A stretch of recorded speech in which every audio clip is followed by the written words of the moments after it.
Assalamualaikum warahmatullahi wabarakatuh dan salam sejahtera. Saya Nur Fazidah binti Kamarudin, undi matrik D21111048210 serta rakan-rakan saya akan membentangkan tajuk kepimpinan pembusuan sekolah dengan lebih terperinci. Kepimpinan pembusuan sekolah adalah merujuk kepada peranan pengetua dan guru besar untuk memimpin sekolah dengan gaya kepimpinan instruksional. Menurut Rahimah Haji Ahmad 2001, pemimpin sekolah memerlukan kemahiran memimpin untuk menentukan wujudnya perubahan, penambahbaikan dan penyesuaian dengan keadaan serta kemahiran pengurusan untuk menentukan semuanya berjalan lancar. Berdasarkan kepimpinan pengurusan sekolah ini, kumpulan kami telah mengidentifikasikan gaya kepimpinan guru besar dan pengetua berdasarkan ciri-ciri demografi seperti jantina, umur, bangsa dan pengalaman mengajar. Daripada ciri-ciri itu, kami dapat melihat bahawa kepimpinan yang paling dominan ialah gaya kepimpinan berorientasikan kejayaan diikuti dengan gaya kepimpinan partisipatif, gaya kepimpinan menyokong dan gaya kepimpinan mengarah tidak kira apa bangsa sekalipun mereka, sama ada India, Cina dan Melayu. Seterusnya, saya akan menguraikan peranan pemimpin yang paling utama di sekolah iaitu guru besar dan pengetua. Bagi tugas pengetua dan guru besar ini, mereka berperanan untuk melakukan 3 tugas utama iaitu sebagai pemimpin kurikulum, sebagai pemantau kurikulum dan sebagai penilai kurikulum. Bagi tugas pemimpin kurikulum, mereka berperanan untuk menetapkan visi dan misi kurikulum, menerajui pelaksanaan perubahan dan inovasi kurikulum, merancang dan menentukan pelaksanaan kurikulum, menentukan jenis-jenis mata pelajaran elektif, merancang dan menguruskan program PDP, memastikan sumber dan bahan pengajaran mencukupi dan seterusnya sebagai pendidik contoh kepada guru-guru yang lain. Seterusnya, bagi pemantau kurikulum, mereka berperanan untuk menentukan visi dan misi kurikulum sekolah dijayakan, kursus pengajian dipatuhi dan amalan pengajaran dan pembelajaran dipastikan relevan.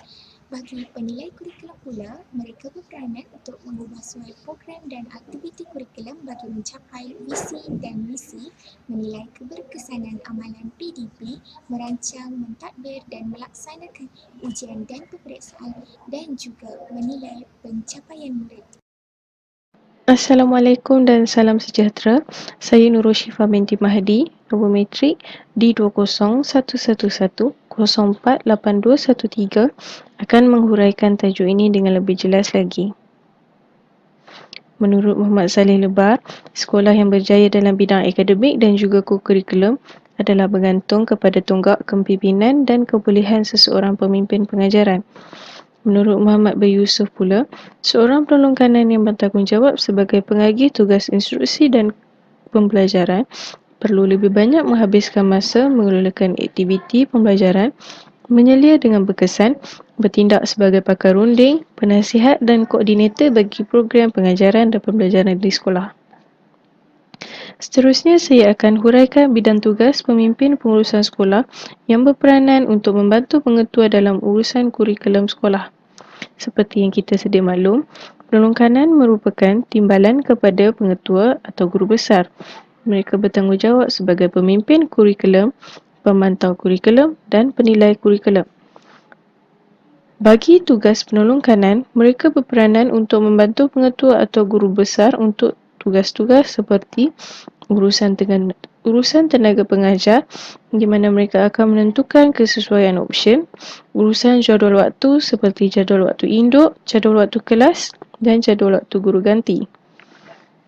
Bagi urusan pengajaran dan pembelajaran, penolong kanan bertindak sebagai penggerak panitia, merancang, melaksana dan menilai program peningkatan kurikulum. Penolong kanan juga bertanggungjawab dalam urusan penilaian seperti kesahan dan kebolehpercayaan item ujian, pembinaan item dan skema pemarkahan, bank soalan, peperiksaan dalaman dan peperiksaan awam, analisis dan laporan peperiksaan dalaman dan peperiksaan awam, serta strategi peningkatan pencapaian akademik. Bagi urusan pusat sumber sekolah pula, penolong kanan berperanan untuk memastikan keberfungsian pusat sumber sekolah dan menyokong kurikulum di samping meningkatkan penggunaan bahan bantu mengajar dan bahan bantu belajar. Sekian, terima kasih.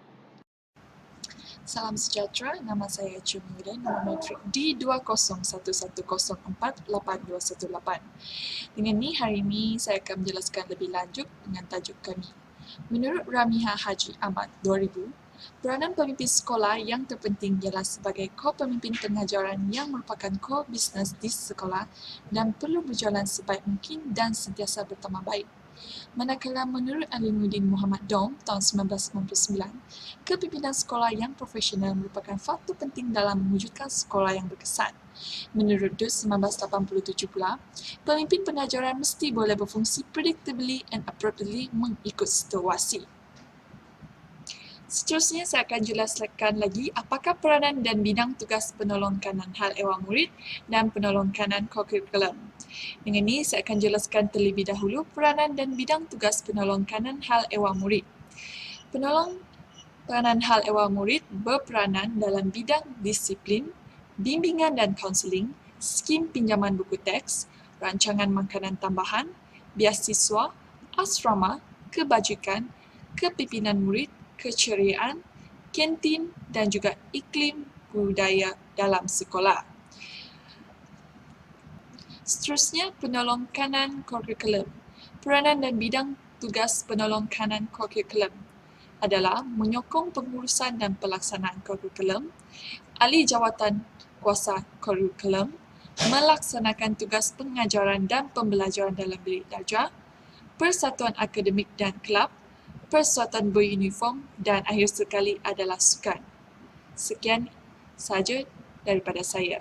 Salam sejahtera saya ucapkan. Nama saya Tiong Senin dan saya akan menjelaskan dengan lebih terperinci tentang tajuk kami. Encik Ma yang juga merupakan seorang usahawan yang berjaya telah mengatakan bahawa sesebuah organisasi semula memerlukan kepimpinan. Tetapi, kejayaan sesebuah organisasi tidak akan dicapai tanpa bantuan daripada pasukan organisasi. So, sekelas pendengar merupakan organisasi dan staf merupakan pasukan. Guru-guru kanan merupakan salah satu golongan yang telah membantu pengetahuan dalam mengendalikan kurikulum sekolah. Guru-guru kanan merangkumi guru kanan bahasa, guru kanan sains dan matematik, guru kanan vokasional dan teknik, serta guru kanan kemanusiaan. So, tugas-tugas guru kanan adalah merangkumi pelaksanaan tugas PMP, memimpin dan meluruskan kurikulum, memastikan kemajuan staf, serta menyediakan bahan. So, mereka melaksanakan tugas PMP dengan mengajar mengikut opsi mereka sendiri. Mereka juga merupakan guru contoh di dalam sekolah. So, mereka juga memimpin dan menguruskan kurikulum dengan memastikan bahawa semua PMP dijalankan dengan lancar. Mereka mengurus dan menggerakkan panitia, mematuhi sukatan pelajaran dan melaksanakan huraian sukatan pelajaran. Mereka merupakan ejen inovasi, menguruskan jadual waktu, bilik-bilik khas, melaksanakan pemantauan, merancang melaksanakan penilaian serta menganalisis pemeriksaan. Mereka juga memastikan kemajuan staf dengan membuat analisis keperluan, merancang dan melaksanakan program, serta memastikan bahawa semua guru menyertai seminar, panggil dan kursus yang telah dijalankan. Mereka juga menyediakan bahan dengan menyediakan APBN yang berkesan serta memastikan bahan disediakan dengan mencukupi di dalam koleksi pusat sumber sekolah. Sekian, terima kasih. Salam sejahtera, saya Saraswati Chandirin, nombor matrik D048174 akan menguraikan tajuk ini dengan lebih jelas lagi. Menurut Ibrahim Ahmad 1993, kepimpinan bermaksud memberangsangkan orang-orang bawahan bekerja dan mempengaruhi kegiatan seseorang atau sesuatu kumpulan untuk bekerja keras dengan sukarela bagi mencapai ke arah matlamat organisasi. Menurut Kamaruddin Kachar 1989 pula menyatakan bahawa pemimpin profesional hendaklah menitiberatkan mutu pelajaran dan kualiti profesional stafnya. Seterusnya, saya akan menguraikan bidang tugas pemimpin pengurusan sekolah iaitu penilai petang.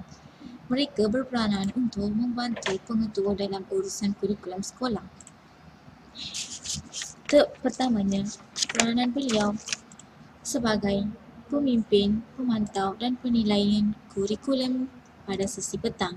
Selain itu, dari segi bidang tugasnya adalah seperti urusan PNP, pentadbiran, hal ehwal murid, kurikulum dan tugasan-tugasan yang lain. Dari segi PNP, kita akan lihat penyelia petang akan memahami, menghayati dan mengamalkan kehendak dan tuntutan sukatan pelajar di mana beliau perlu mengendalikan PNP sekurang-kurangnya 12 waktu dalam seminggu mengikut pentadbiran bilangan 3/67 pindahan 1982. Beliau juga membuat penilaian dan mengambil tindakan susulan yang sewajarnya terhadap pelajar. Dari segi pentadbiran, beliau menjalankan tugas-tugas pengetua, guru penolong kanan dan guru penolong kanan HEM. Beliau juga bertanggungjawab kepada pengetua dalam mentadbir semua aspek pengurusan sekolah bagi sidang petang, iaitu merekodkan segala jenis cuti yang diambil oleh guru-guru sidang petang, menyelaraskan pungutan yuran, derma dan pungutan-pungutan yang lain. Tambahan pula, beliau akan menyelaras kerja-kerja kaki tangan pejabat, makmal atau bengkel dan pekerja am sekolah bagi sidang petang. Beliau membantu merancang takvim sekolah, menyediakan anggaran belanjawan tahunan sekolah dan menyemang buku kedatangan murid sidang petang. Beliau akan menyusun jadual waktu kelas guru serta menyediakan jadual waktu gantian. Tambahan pula, beliau juga menyelaras penggunaan pusat sumber, program radio, televisyen dan sebagainya. Dari segi hal ehwal murid, beliau juga berperanan menyelaraskan semua tindakan disiplin, aktiviti bimbingan dan kaunseling. Beliau melaksanakan peraturan-peraturan dan undang-undang sekolah serta mengawas keselamatan murid sidang petang. Beliau juga menyelaraskan program mencegah penyalahgunaan najis dadak dan program-program lain di peringkat sekolah. Dari segi kokurikulum dan tugas-tugas lain, beliau menyelaras kegiatan kokurikulum, pakaian seragam, persatuan kelab, sukan dan permainan. Tambahan pula, beliau membantu mengeratkan hubungan di antara guru-guru sidang pagi dan petang. Beliau juga akan melaksanakan arahan-arahan dan tugasan-tugasan yang diberikan oleh pengetua dari semasa ke semasa. Kesimpulannya, penyelia petang merupakan satu tunggak kepimpinan yang utama dalam pengurusan sekolah sesi petang. Sekian saja. Terima kasih. Assalamualaikum warahmatullahi wabarakatuh dan salam sejahtera. Saya Nur Zakira Hafizah binti Ismail, nombor matrik di 20110481669 dan saya akan meneruskan ulasan-ulasan daripada rakan-rakan saya mengenai tugasan kumpulan kami iaitu kepimpinan pengurusan sekolah dan saya akan membincangkan mengenai topik peranan ketua panitia di sekolah. Seperti yang kita tahu, ketua panitia juga mempunyai peranan yang tersendiri di sekolah dan mempunyai tanggungjawab yang besar bagi memegang jawatan sebagai ketua panitia. Di antara peranan-peranan ketua panitia di sekolah ialah melaksanakan tugas PNP. Sebagai ketua panitia juga bertindak untuk mengajar mengikut option yang telah ditetapkan oleh sekolah seperti biasa dan menjadi guru contoh kepada guru-guru lain. Selain daripada itu, ketua panitia juga bertanggungjawab dalam penyediaan bahan seperti menyedia bahan bantu mengajar dan bahan bantu belajar bagi setiap penitia-penitia di sekolah dan juga bahan dalam koleksi pusat sumber sekolah. Selain daripada itu, ketua panitia juga bertanggungjawab sebagai pemimpin dan pengurus kurikulum. Maksud pemimpin dan pengurus kurikulum di sini ialah merancang, melaksanakan, menyelia dan menilai PNP. Kedua, mengurus dan menggerakkan penitia. Di sini dikatakan penitia seluruh yang terdapat di dalam sekolah. Yang ketiga, mematuhi SP iaitu sukatan pelajaran. Yang seterusnya, melaksanakan HSP, huraian sukatan pelajaran, menjadi ejen perubahan ataupun inovasi di sekolah. Seterusnya, merancang, menyedia dan memastikan penggunaan bahan yang mencukupi di sekolah, mengurus jadual waktu, mengurus bilik-bilik khas, melaksanakan pemantauan, merancang dan melaksanakan penilaian, menganalisis peperiksaan dan juga tindakan susulan yang perlu ketua panitia lakukan dari segi pemulihan dan juga penggayaan. Yang terakhir ialah kemajuan staf. Okey, di sini kita dapat lihat ketua panitia bertanggungjawab untuk membuat analisis keperluan, merancang dan melaksanakan program latihan dalaman yang telah ditetapkan oleh pihak sekolah, menilai program yang telah dilakukan ataupun belum dilakukan dan memastikan penyertaan guru dalam seminar, bengkel dan juga kursus. Jadi di sini kita dapat simpulkan daripada seluruh topik yang telah dibincangkan dari guru besar sehinggalah kepada ketua panitia, dapat saya simpulkan kepimpinan selalunya dikaitkan dengan proses seseorang mempengaruhi orang lain supaya mengikutnya untuk melaksanakan tugas-tugas organisasi agar matlamat organisasi tercapai. Dalam erti kata lain, kepimpinan sebagai contoh adalah proses ketua kapal di laut menguruskan dan mengarah anak kapalnya agar kapal yang dinaiki itu tidak tenggelam serta sampai ke destinasi yang selamat walaupun pada satu ketika terpaksa mengharungi lautan bergelora maupun ribut. Hal ini hanya berlaku sekiranya ketua kapal tersebut mampu memastikan anak kapalnya mendengar arahan serta menghormati keputusan yang dibuat olehnya dan mampu bekerja sebagai satu kumpulan. Itu sahaja daripada kumpulan kami. Sekian, terima kasih.